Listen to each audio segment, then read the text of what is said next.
We are the Auditory Disability Group, and we think it's important to start off by acknowledging two definitions of what an auditory disability is. The World Health Organization defines an auditory disability as hearing loss that is greater than 35 decibels in the better hearing ear, or profound hearing loss, which implies very little or no hearing.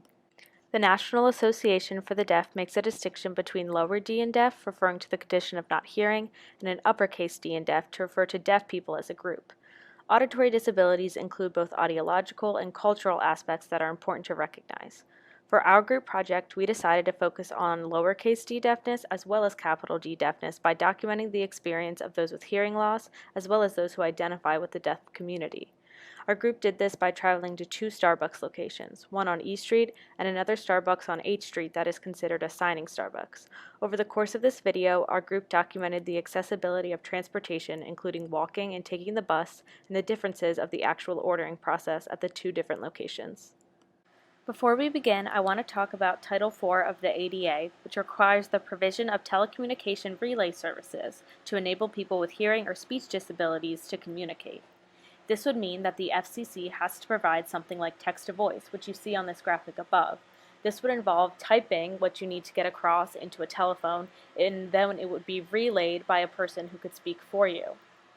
Although restaurants, bars, and other places, specifically a Starbucks, which we'll be talking about today, doesn't have to provide the phone, the government is required to provide a service, if you have a phone, that would help you order.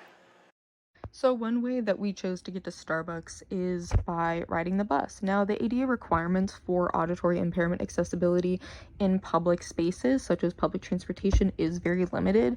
The only guideline is that any information needs to be visually and auditorily accessible. Now, at the front of the bus, there are electronic signs stating the location of the stops that were readable and functioning properly. However, there were no printed maps available on the bus, which means that navigating the bus system relies on one's access to technology that can be very limiting. The second mode of transportation we used is walking. Walking to Starbucks safely meant being able to see the walk or stop signs for the crosswalks. Here we compiled some photos of the crosswalks we used on the way to Starbucks.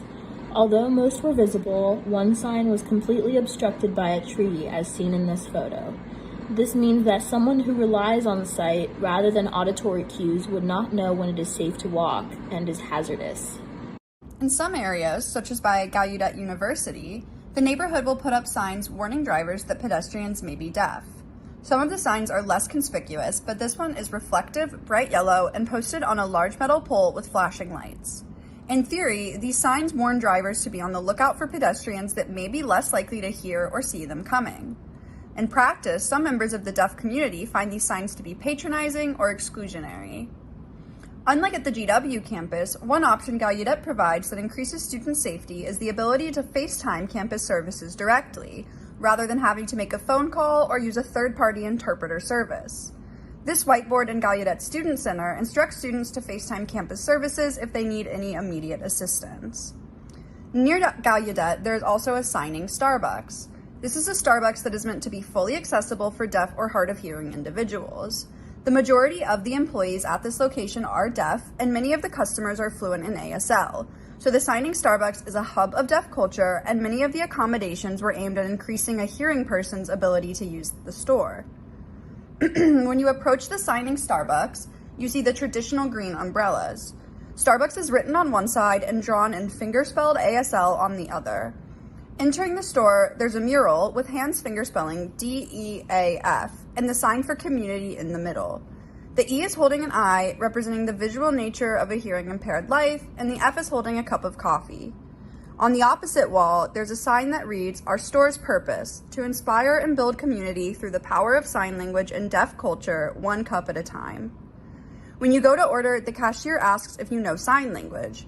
If you don't, there's a collection of tablets next to the register. You can write your order on the tablet using the stylus and erase it using the center button on the right.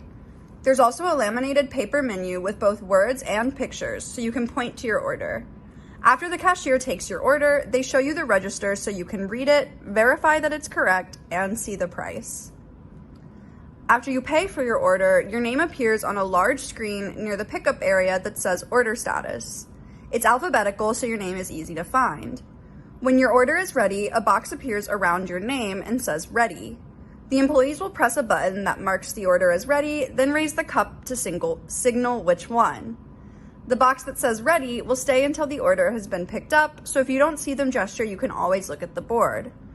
I also thought it was interesting that if you order food that needs to be warmed up, there's a light on the ceiling that will flash when the oven timer goes off, so that the deaf or hard of hearing employees will know when your food is ready as well. At the Elliott Starbucks, there's a lack of accommodation for individuals with auditory impairments, though they do have a QR code at the front for people with visual impairments to order.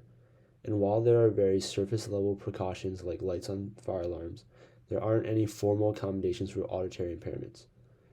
There also aren't any public telephones or teletypers. And when reviewing the ADA checklist, there weren't many requirements for auditory impairments compared to the requirements for physical and visual impairments. This becomes problematic as individuals with auditory impairments aren't given equal accommodations as others. So once we had scoped out the visual markers of accommodation in the store, such as the lights on the fire alarm or the signage outside, we decided to go in and ask one of the employees if they could speak to us for a few minutes about accessibility rules and policies within the store itself. We spoke to a very nice barista who explicitly stated that he had received no training and there were no official guidelines on working with people, customers who were deaf or hard of hearing or had other hearing impairments. He said that he did have experience working with people with such impairments and that generally he would ask them to either write their order on a phone, on their phone notes app or in a text message and show it to him, and then when the drinks were ready, he would either intentionally bring it to them instead of calling their name, or if it was busy or they were waiting at the drink counter, he would just hold up the drink so that they could see that their name was on the order and pick it up. All in all, he seemed very aware of working with people who had these impairments. However, it is discouraging that there were no official guidelines, and it does seem as though it would be easy for people without technology or other such issues to have difficulties ordering at the Starbucks, or perhaps encountering a barista who is not as patient or prepared to work through those issues with people. Now that we've concluded our study, where do we go from here? Although we specifically use deafness in our research, auditory disabilities include a wide range of hearing loss and auditory processing difficulties. It's also important to note that while deafness is included with auditory disability, not all those in the deaf community consider their hearing impairment to be an impairment at all or a disability. At the end of the day, whether you identify as a member of the deaf community or as having an auditory disability, there needs to be a better job, especially for large companies, in ensuring that all customers with functional diversity are not facing difficulties or extra hoops to jump through in order to obtain a simple service like getting coffee. It is also important for GW to ensure that all crosswalks on campus are allowing all students to cross safely and are not being obstructed. Thank you for watching and listening.